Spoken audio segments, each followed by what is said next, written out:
негизи бул үммөттө Аллах Таала Куран сүннөттү ээрчүүгө буйруган. Куран сүннөттү ээрчүүнү важип кылган. Жада калса имам Ахмад рахимахулла айтат, Аллах Таала Куранда 30дан ашык жерде пайгамбарга моюнсунууга, пайгамбарды ээрчүүгө буйруган дейт. 6-негизги максаты Куран сүннөттү ээрчиш керек.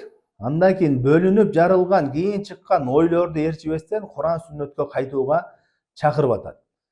Эми ушул Куран сүннөттү ээрчийин дегенде кээ бир адамдар чыккан дейт, кээ бир жамааттар чыккан. Ал жамааттар бир жамаат башчысы жол түзүп чыккан болсо, ошол жамаат башчысынын түшүнүгүн ээрчиши мүмкүн. Же кандайдыр бир аалым болсун, ошону Куран сүннөттү таштап, ошонун оюнан такыр чыкпай, ошону ээрчүү жөнүндө ушундай шектүү күмөндөрдү салышкан дейт. Ал күмөндү салышканда эмне деп салышты? Куран сүннөттү биз түшүнбөйбүз. Азыр иштихаттын жолу, Куран сүннөттү түшүнүүнүн жолу жабылган. Муштахиттер өлүп бүткөн, мурда эле муштахиттер бүткөн. Бул иштихат кылуу деген токтогон. Ошон үчүн Куран сүннөттү азыр ээрчип изилдебей эле бизге илгерки алымдар жазып кеткен нерселер жетишиктүү. Биз ошолорду гана ээрчишибиз керек. Ошолордун оюнан чыкпашыбыз керек деген шубха салып атат. Кимде ким Куран сүннөттү ээрчиген болсо, ал акылы тайкы же болбосо бузуку адам деп айтышат. Жада калса кээ биркилери бар ушунчалык деңгээлге жеткен, кимде ким Куран сүннөттөн өкүм алып, Куран сүннөттөн түшүнөм десе, ал кафыр. Куран сүннөттүн үстүртү маанилерин түшүнсө, ал кафыр деп айткандар бар. Бул азыркы учурда ошондой айткандар бар.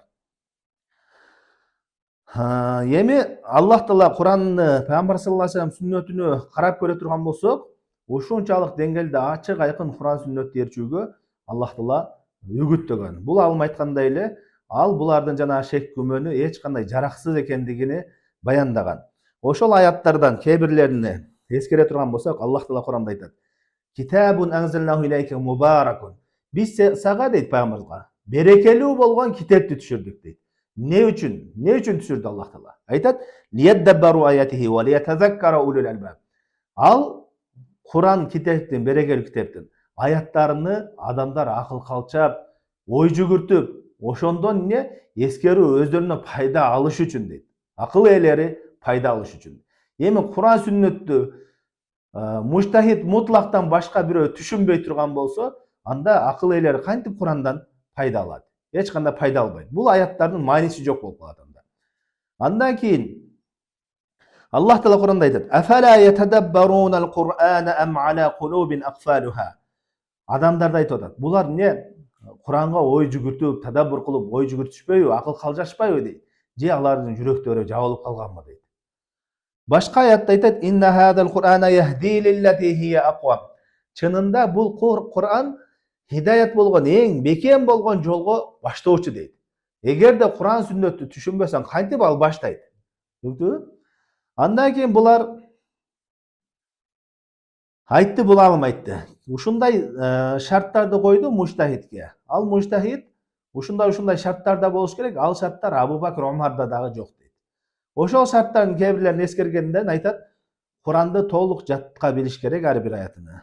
Пайгамбар саллаллаху алейхи вассаламдын бардык хадистерин толук билиш керек дейт. Араб тилини толук билиш керек дейт. Усул фикh илимин толук билиш керек дейт. Бул сыпаттарды карай турган болсок, эч бир алымдан табылбайт. Муштахид мутлак деген алымдардан да табылбайт. Пайгамбарыбыздын хадисини, бир да хадиси калбай, баарын толук жаттаган. Жада калса Абу Бакр радыйаллаху анхуда да кээ бир хадистер билбей калган. Умар радыйаллаху анхуда да кээ бир хадистер билбей калган. Араб тилини толук билиш керек дейт. Араб тилини толук билиш бул кыйын, ал өтө. Эч бир адамдан таппайсың. Араб тили ушунчалык кенең. Эч бир алым араб тилинин бардык эмесини билген эмес ал. Түшүндүңбү? Ошон үчүн ушундай кыйын шарттарды койгон. Бул шарттарды чынын акыйкатын карасаң эмне? Шурут таъжизия дейт. Адамды алсыз кыла турган шарттар. Мунун максаты эмне? Артында чоң нерсе турат. Куран сүннөттү таштатып, жана өздөрү ар бири кимге фанат болгон болсо, ошол ээрчиген адамыны ээрчитиш үчүн. Ушул максатта коюлган шарттар. Түшүнүктүбү? Эми бул жерде Куран сүннөттү таштоо дегенде ар кандай багытта ташташы мүмкүн. Кээ биркилер бир жамаат болсо, ошол жамааттын башчысыны ээрчиш үчүн ушундай жолго өтүшү мүмкүн. Кээ биркилер эмне мазхабка, 4 мазхаб бар белгилүү. Ошол мазхабтардан чыкпаш үчүн ар бир мазхаб өзүнүн мазхабын гана ээрчитиш үчүн ушундай шарттарды айтышы мүмкүн да.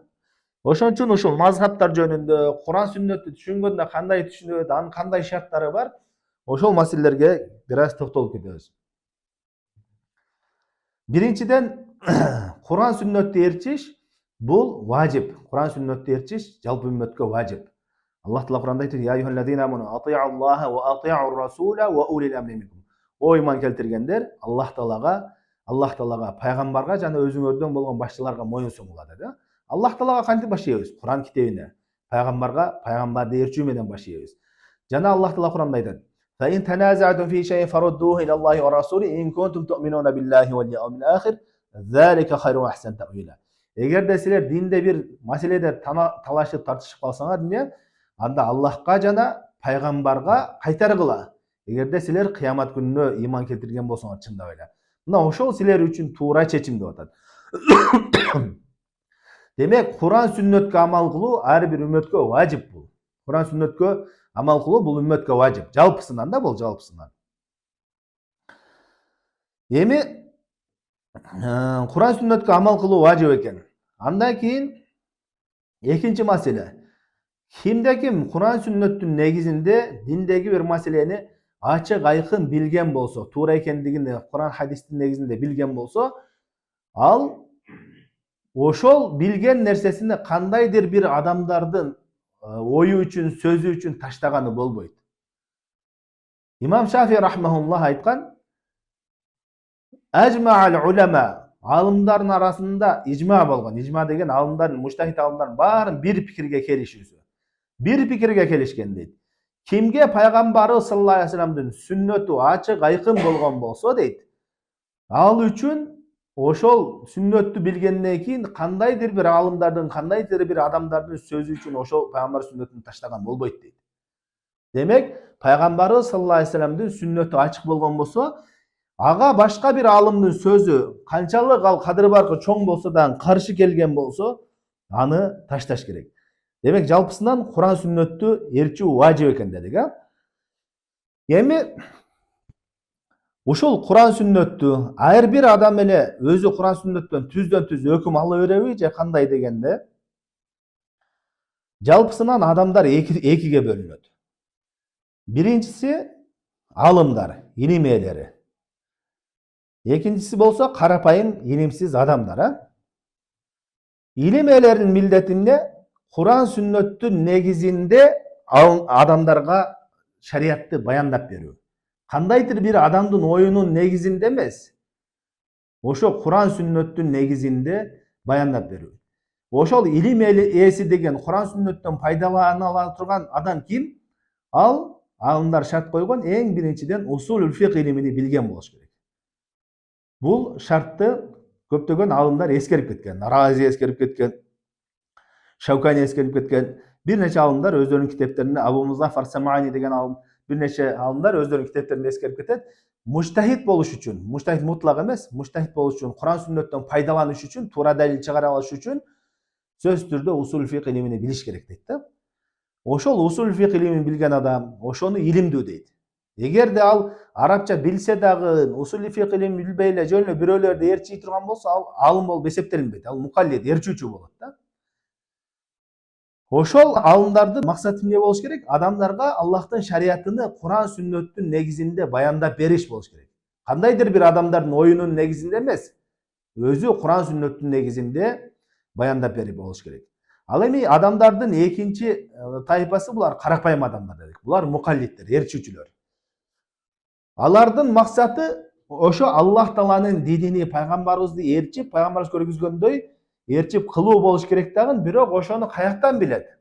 Пайгамбарыбыз кандай кылган, кайсы сүннөт дегенди каяктан билет? Ал өзү ишенген бир илимдүү деген адамдардан фатва сурап алат. Ал Куран сүннөттөн өзү түздөн-түз пайдалана албайт. Бирок да Куран сүннөттөн ачык айкын болгон аяттарга ой жүгүртүп түшүнө алат. Андан өкүм ала албайт. Бул арам, бул адал, бул важип, бул сүннөт деген өкүмдөрдү алымдар гана алат. Аны карапайым адамдар ала албайт андан.